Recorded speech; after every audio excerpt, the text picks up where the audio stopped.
اللہ وبرکاتہ۔ حضرت مرزا غلام احمد صاحب قادیانی مسیح موعود علیہ الصلاۃ والسلام کی بعثت سے قبل عیسائیوں نے یہ منصوبہ بنایا کہ جہاں جہاں پر ان کی حکومتیں ہیں وہاں پر بالخصوص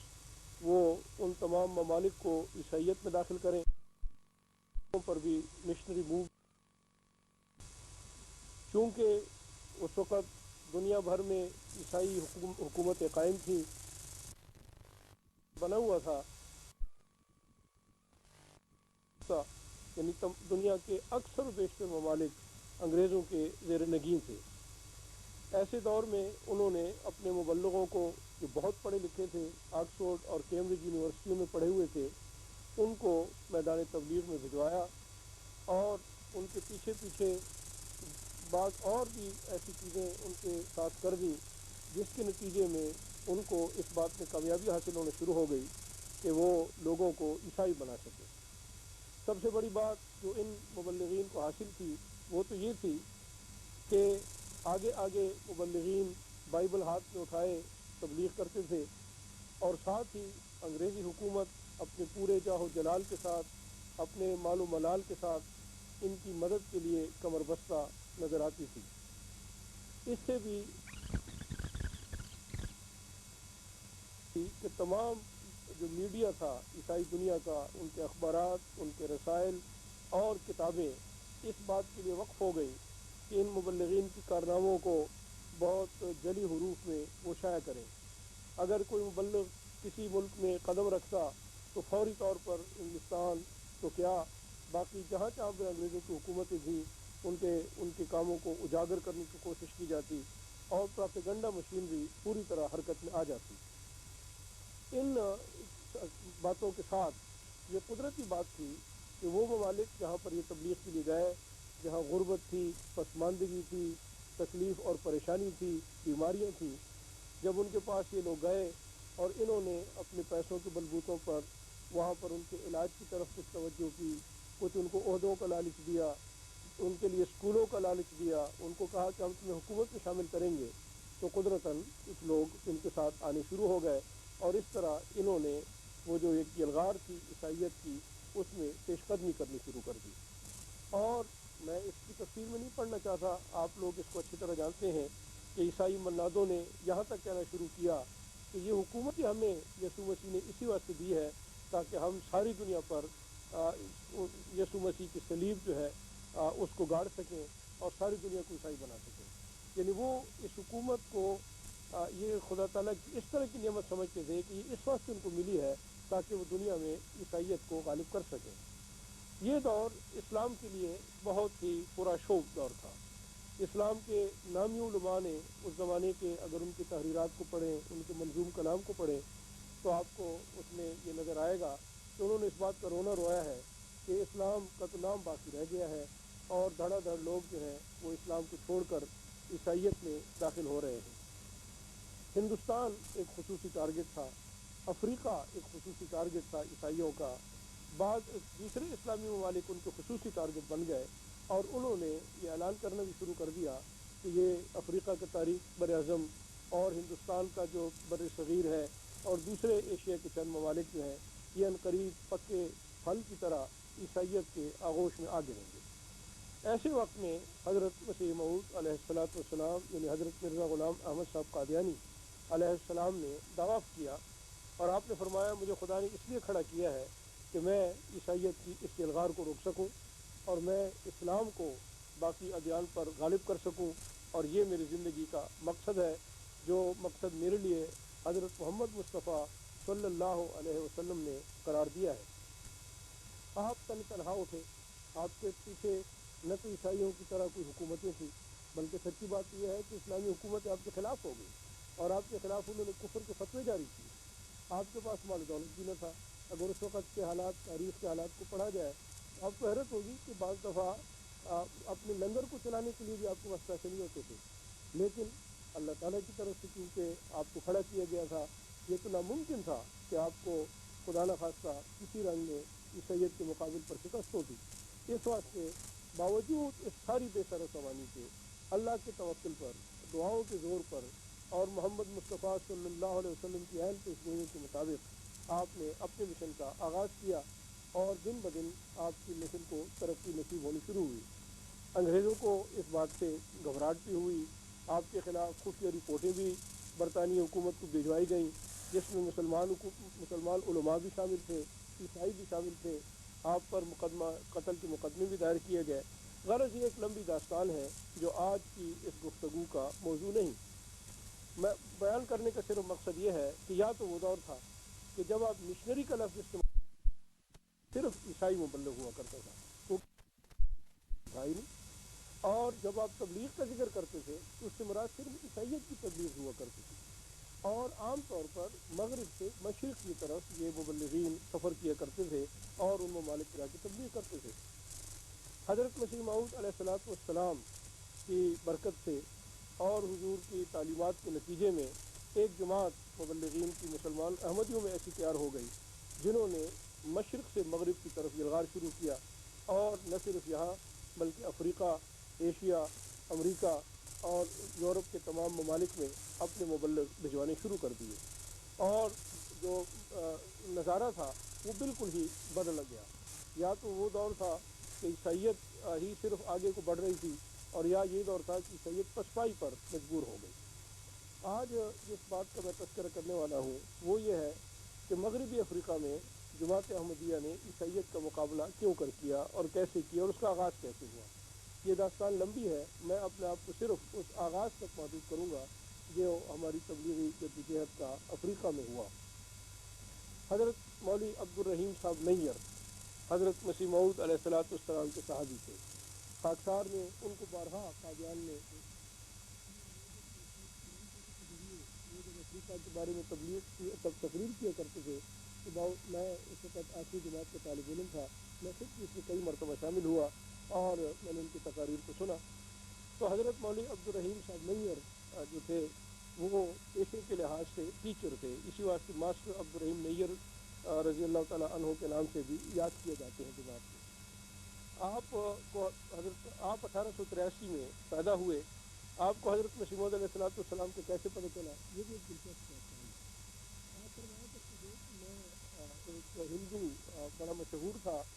اور وہ اپنے آپ کو بہت بڑا ہندو مذہب کا ویدانت اور عالم سمجھتا تھا۔ تو ایک دفعہ کہتے ہیں کہ ان کی محفل میں بیٹھا ہوا تھا، یہ ذکر آیا کہ علم لدنی یعنی جو اللہ تعالیٰ کی طرف سے علم حاصل ہوتا ہے وہ کسے حاصل ہے۔ تو اس ہندو نے کہا کہ یا تو ایک زمانہ تھا کہ حضرت محمد مصطفیٰ صلی اللہ علیہ وسلم کو علم حاصل تھا، اور یا آج کل مرزا صاحب کو علم حاصل ہے۔ فرماتے ہیں کہ میں نے فوراً پوچھا کہ یہ مرزا صاحب کون ہے، اس بارے میں کسی مولوی سے گفتگو کرو، مجھے تو اتنا علم ہے کہ ان کی میں نے بعض تحریرات پڑھی ہیں اور اس سے معلوم ہوتا ہے کہ جو علم ان کے پاس ہے وہ اور کسی کے پاس نہیں۔ لیکن ترش روی سے اس نے مجھے یہ کہا کہ جا کے کسی مولوی سے پتہ کر لو۔ وہ فرماتے ہیں کہ میں وہاں سے اٹھا اور میں قریبی جو مسجد تھی اس میں چلا گیا، وہاں مولوی صاحب تھے۔ تو میں نے پوچھا مولوی صاحب کیا آپ مرزا صاحب کو جانتے ہیں؟ انہوں نے کہا ہاں میں جانتا ہوں، ان کا نام مرزا غلام احمد صاحب قادیانی ہے۔ پہلے تو ان کو عربی نہیں آتی تھی اور ہمیں یہ بڑا اعتراض تھا کہ یہ اپنے آپ کو بہت عالم سمجھتے ہیں اور دعوے کرتے ہیں جبکہ ان کو عربی نہیں آتی، لیکن اب تو وہ ایسی شاندار عربی لکھتے ہیں کہ بڑے بڑے علماء ان کے سامنے عاجز آ چکے ہیں۔ تو فرماتے ہیں کہ مجھ پر اس بات کا اثر ہوا اور میں نے دل میں کہا کہ آخر یہ عربی کا علم کس نے ان کو دیا ہے حضرت مرزا صاحب کو۔ خیر کہتے ہیں کچھ عرصے کے بعد مجھے قادیان کا پتہ جب چل گیا تو میں حضرت مسیح موعود علیہ الصلوۃ والسلام کی خدمت میں حاضر ہوا اور میں نے حضور علیہ السلام کی بیعت کر لی۔ فرماتے ہیں کہ کچھ عرصے کے بعد میں پھر مستقل طور پر مجھے وہاں پر مدرسے میں استاد لگا دیا گیا، اس لحاظ سے میرا نام ماسٹر عبد الرحیم نیر مشہور ہو گیا۔ خیر وہ کہتے ہیں کہ حضرت خلیفۃ المسیح اول کا دور تھا۔ ایک دن حضرت خلیفۃ المسیح اول رضی اللہ تعالیٰ عنہ تشریف فرما تھے اور میں بھی موجود تھا۔ تو حضور نے میری طرف دیکھ کر کہا کہ نیر صاحب آپ کے لیے؟ تو میں نے کہا حضور میں تو قد میں بھی چھوٹا ہوں اور ویسے بھی ہوں، جماعت میں بڑے بڑے لوگ موجود ہیں ان کو بھجوا دیں، میری کیا حیثیت۔ لیکن فرمایا کرتے تھے کہ میری بات شاید خدا کو پسند آ گئی، اور پھر ایک وقت ایسا آیا کہ 1919 میں جب حضرت چودھری فتح محمد صاحب سیال انگلستان دوبارہ تشریف لانے کے لیے کے ارادے سے وہاں سے چلنے لگے تو انہوں نے مجھے منتخب کر لیا اپنے ساتھ لے جانے کو، اور حضرت خلیفۃ المسیح ثانی رضی اللہ تعالیٰ کی اجازت سے اور آپ کے حکم سے میں ان کے ساتھ چلا اور لنڈن جا پہنچا۔ یہاں پر ان کو خدمت کی توفیق ملی۔ 2-3 سال تک بہت کام حضرت مولوی نیّر صاحب کا یہاں پر ہوا ہے، کلبوں میں جا کے تقریریں کرتے رہے، انگریزی ویسے بھی بہت اچھی تھی، انگریزی پڑھے ہوئے تھے، اور یہاں پر وہ اور سیٹل ہو گئی۔ تو خیر اس طرح کوئی وقت گزرتا گیا، حتیٰ کہ 1921 میں حضرت خلیفۃ المسیح ثانی رضی اللہ تعالیٰ عنہ کو یہ خیال پیدا ہوا، بعض خوابوں کے نتیجے میں، بعض پیشگوئیوں کے نتیجے میں، کہ ہمیں افریقہ میں اب کام کا آغاز کر دینا چاہیے اور عیسائیت کے آگے بند باندھ دینا چاہیے، کیونکہ عیسائیت وہاں پر بہت تیزی کے ساتھ ترقی کر رہی تھی اور آگے بڑھ رہی تھی۔ چنانچہ حضرت خلیفۃ المسیح ثانی رضی اللہ تعالیٰ عنہ کی نظر انتخاب حضرت مولانا عبد الرحیم صاحب نیّر رضی اللہ تعالیٰ عنہ پر پڑی، اور آپ نے حکم بھجوایا کہ نیّر صاحب لنڈن مشن کا چارج مولوی مبارک علی صاحب کے سپرد کر کے افریقہ کے لیے روانہ ہو جائے۔ چنانچہ حضرت مولوی عبد الرحیم صاحب نیّر اس سفر کے لیے تیار ہو گئے، اور 9 فروری 1921 کو آپ نے رخت سفر باندھا اور جہاز پر یہاں سے انگلستان سے، ان دنوں میں باہری جہاز چلا کرتے تھے، ہوائی جہاز تو تھے نہیں، اس پر آپ سوار ہو گئے۔ آپ نے اپنے بعض خطوط میں ان کیفیات کا ذکر کیا ہے جو اس وقت آپ کی تھی۔ آپ ان خطوط میں فرماتے ہیں کہ میری ایک عجیب کیفیت تھی، جب میں جہاز پہ سوار ہوا میں نے یہ محسوس کیا کہ میں تو بہت چھوٹا سا آدمی ہوں، میرے علم بھی اتنا زیادہ نہیں ہے، میرے اندر کوئی ایسی خاص خوبی بھی نہیں ہے، اور پھر یہ کہ مجھے تجربہ بھی اتنا نہیں ہے کہ میں جا کر ایک نئے ملک، نئے ممالک میں احمدیت کا بیج جو ہے وہ بو سکوں۔ تو ان تمام خیالات کے میں جھرمٹ پہ تھا کہ پھر مجھے یہ خیال آیا کہ پیشگوئیوں میں یہ بھی تو کہا گیا تھا کہ بڑے چھوٹے بڑے کیے جائیں گے، تو ممکن ہے کہ میں اس پیشگوئی کا مصداق ہوں کہ اللہ تعالیٰ مجھ سے بڑے کام باوجود میرے چھوٹے ہونے کے علمی طور پر بھی اور ویسے بھی مجھ سے یہ کام لینا چاہتا ہے۔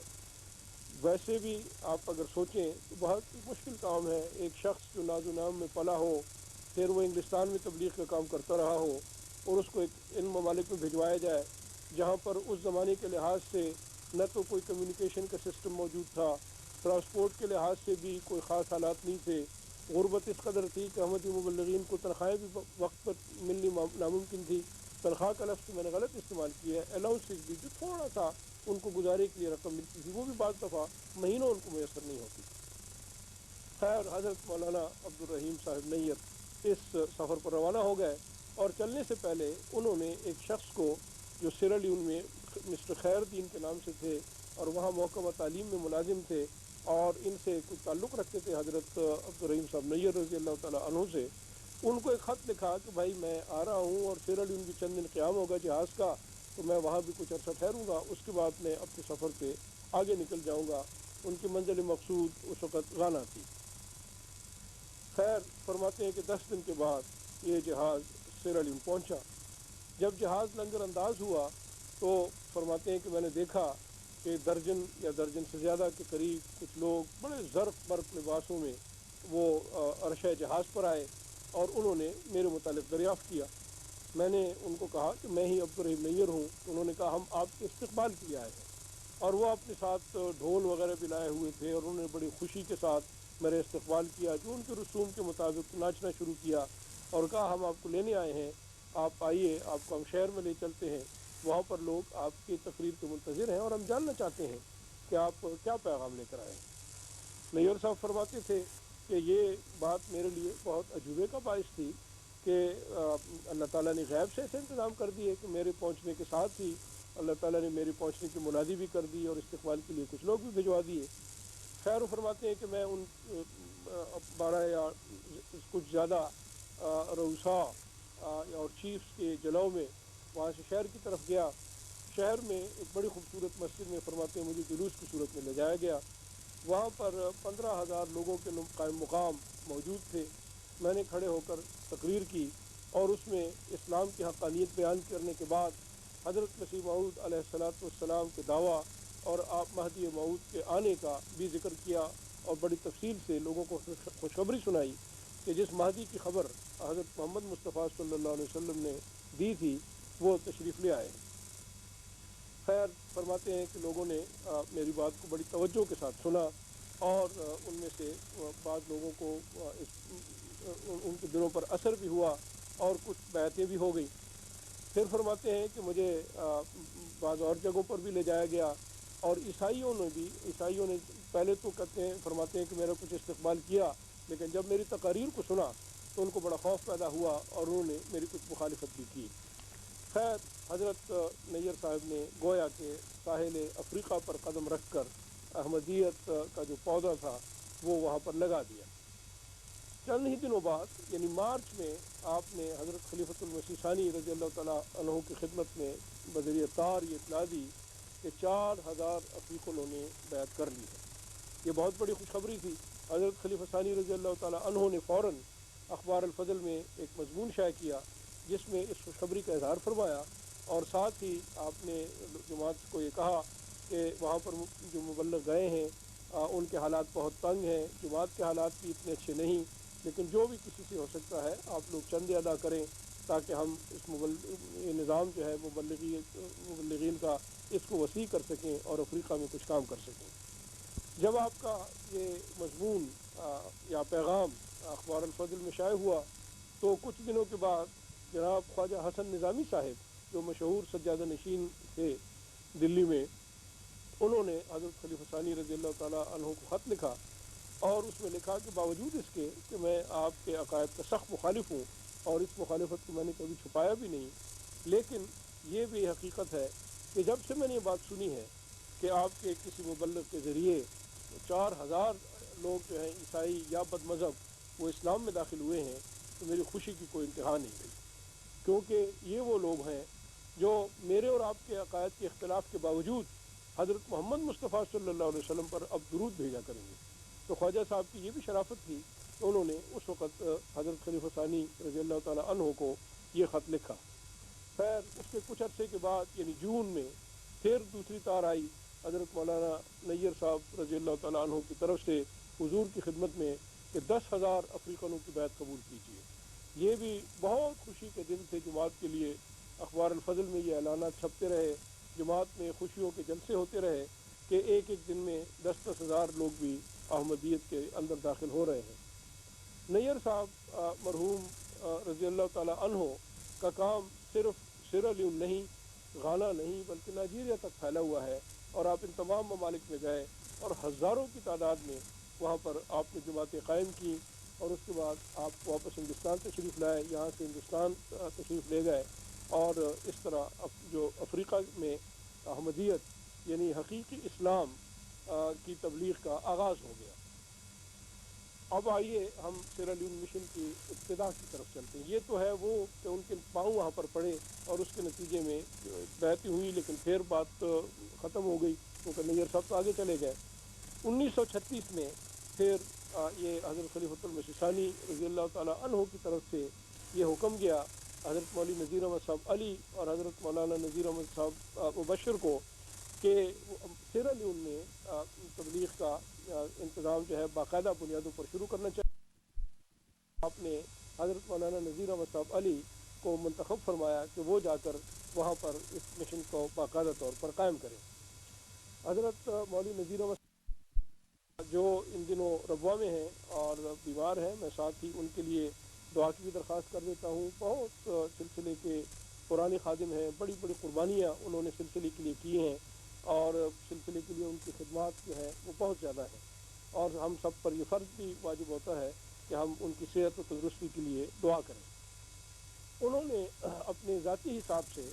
60 پاؤنڈ ان کی خدمت میں پیش کر دیے حضرت مولوی نذیر احمد صاحب علی کی خدمت میں، اور ساتھ ہی 5 پاؤنڈ بطور کرایہ بھی پیش کر دیے جس سے وہ سیرالیون کا سفر اختیار کر سکیں۔ حضرت مولوی نذیر احمد صاحب علی وہاں سے چلے اور سیرالیون میں آپ نے قدم رکھا۔ سیرالیون میں مشن کا آغاز گویا کہ ہو گیا۔ شروع کے دن ایک طرف تو یہ تھا کہ حضرت مولوی نذیر احمد صاحب علی خود بہت کمزور صحت کے مالک تھے، دمہ کی بھی آپ کو تکلیف تھی اور صحت بھی کوئی اتنی اچھی نہیں تھی. پھر وہاں کا ماحول جو تھا وہ ڈیمپنس کی وجہ سے آپ پر وقتاً فوقتاً دمے کے حملے ہوتے رہتے تھے. میلوں میل پیدل چل کر تبلیغ کرتے تھے اور ایک ساتھ ایک نوجوان ہوتا تھا جو آپ کے بکسے کو اٹھایا ہوتا تھا اور آپ ایک گاؤں سے دوسرے سے تیسرے سفر کرتے. دشوار گزار تھا، یعنی صرف سفر ہی نہیں تھا، اس کے ساتھ مشکل یہ تھی کہ راستے میں ہر قسم کے جنگلی جانوروں سے بھی واسطہ پڑتا تھا اور دوسرے جو حشرات الارض تھے اس سے بھی واسطہ پڑتا تھا. اور پھر یہ کہ پیدل سفر کی صعوبتیں اپنی جگہ بہت تھی. پھر موسم کی جو حالت ہے، کبھی بارش کا موسم ہے تو کبھی خشکی کا جو موسم ہے، اس میں ان دونوں ایکسٹریمز کے ساتھ مبلغین کو گزارا کرنا پڑتا تھا. تو حضرت مولوی نذیر احمد صاحب علی نے ان حالات میں وہاں پر کام شروع کیا کہ آپ کے پاس اکثر پیسے نہیں ہوتے تھے، اکثر مرکز سے وقت پر پیسے پہنچتے نہیں تھے اور سفر تو خیر بسوں وغیرہ کا تو تصور اس وقت کو. چنانچہ آپ نے سیرا لیون کے طول و عرض کا دورہ کیا اور جگہ جگہ پہنچ کر احمدیت کی تبلیغ کی اور خدا تعالیٰ کے فضل سے جماعتیں جو تھیں وہ قائم ہونی شروع ہو گئیں. مقبورکا میں جو جماعت قائم ہوئی اس کی بڑی دلچسپ داستان ہے. جب آپ وہاں پر پہنچے حضرت مولوی نذیر احمد صاحب علی تو دوست تھے جن کا نام کمارا تھا، بہت مخلص بعد میں احمدی ہوئے. اس وقت وہ احمدی نہیں تھے. دفعہ دیکھا کہ دو آدمی آئے ہیں اور انہوں نے ہمیں خوش مسیح کے آنے کی، اور انہوں نے بڑا خوبصورت لباس پہنا ہوا ہے اور فرماتے ہیں کہ انہوں نے کہا کہ تم اگر ہمیں تو تمہیں اللہ تعالیٰ بہت برکت نصیب کرے گا. چنانچہ جب آپ وہاں پر تشریف لے گئے تو آپ کا لباس بعینی ہی اس خواب کے مطابق تھا اور انہوں نے فوراً آپ کی بیعت کر لی اور جن کو انہوں نے خواب سنائی تھی ان سب نے بھی بیعتیں کر لی. تو اس طرح اللہ تعالیٰ اپنے فرشتوں کے اور رویا اور کشوف کے ذریعے بھی اور ان کی تبلیغ کے نتیجے میں بھی، دعاؤں کے نتیجے میں جماعتیں خدا تعالیٰ کے فضل سے قائم کرتا چلا گیا. اور اب اللہ تعالیٰ کے فضل سے سیرا لیون میں بہت بڑی بڑی جماعتیں موجود ہیں اور ان کی سالانہ بیعتوں کی رفتار خدا کے فضل سے مغربی افریقہ میں. حضرت مولوی نذیر احمد صاحب علی نے اپنی جان بھی سیرا لیون کے لوگوں کی خدمت کے لیے پیش کر دی. آپ نے وہیں پر وفات پائی. وہ اپنی جگہ ایک بڑا رتمان افروز واقعہ ہے جو میں پہلے بھی بیان کر چکا ہوں، لیکن بہرحال آپ وہاں پر دفن ہوئے. اپنی وفات سے کچھ عرصہ فرمایا کہ میں افریقہ واپس جا رہا ہوں، میری صحت بھی ٹھیک نہیں ہے، خیال کو لے کر جا رہا ہوں کہ اگر میری وہاں وفات ہو جائے تو کم از کم جگہ میری قبر کی ہوگی، اس کو دیکھنے کے لیے تو لوگ آئیں گے احمدی، اور جب وہ آئیں گے تو تبلیغ کریں گے اور تبلیغ کے نتیجے میں احمدیت بڑھتی چلی جائے گی. یہ تھا وہ عظیم الشان فتح نصیب جرنیل. ان کو حضرت خلیفہ ثانی رضی اللہ تعالیٰ عنہ نے فتح نصیب جرنیل کا خطاب دیا تھا حضرت مولوی نذیر احمد صاحب علی کو، جنہوں نے سیرا لیون مشن کو وہاں پر قائم کیا. اور بعد میں حالات یہ بن گئے کہ ایک موقع پر ایک سیرا لیون کے ایک بشپ نے جاتے وقت تقریر میں کہا کہ اگر ہم یہاں پر 10 لوگ مذہب بدلتے ہوں تو ان میں سے ہماری پوری کوشش کے باوجود 7 تو مسلمان یعنی احمدی ہو جاتے ہیں اور 3 بمشکل ہمارے حصے میں آتے ہیں. اور اب تو غالباً یہ ریشو بھی قائم نہیں رہا. غالباً ان کے حصے میں اب اگر یا تو جاتے ہی کچھ نہیں یا بہت نہ ہونے، وہ پرانی جماعتوں کو قائم رکھنے کی کوشش کر رہے ہیں، کیونکہ احمدیت خدا تعالیٰ کے فضل سے دن بدن آگے کو بڑھتی جا رہی ہے اور آگے. تو آخر میں آپ سے یہ بھی دعا کی درخواست کروں گا کہ ان مبلغین کے لیے خاص طور پر دعا کریں جنہوں نے ابتدا میں بہت ہی میسر نہیں ہوتا تھا، ان کو سفر کے لیے کوئی سہولت نہیں تھی، ان کے پاس بعض دفعہ پیسے نہ ہونے کی وجہ سے، یہاں تک کہ ہمارے بعض مبلغین نے خرچوں پر گزارا کیا اور اس کی وجہ سے ان کی صحتوں کو بہت زیادہ نقصان پہنچا. تو اللہ تعالیٰ ان کو جو وفات پا گئے ان کی مغفرت اور جو ابھی زندہ ہیں اللہ تعالیٰ ان پر اپنے فضلوں. السلام علیکم ورحمۃ اللہ.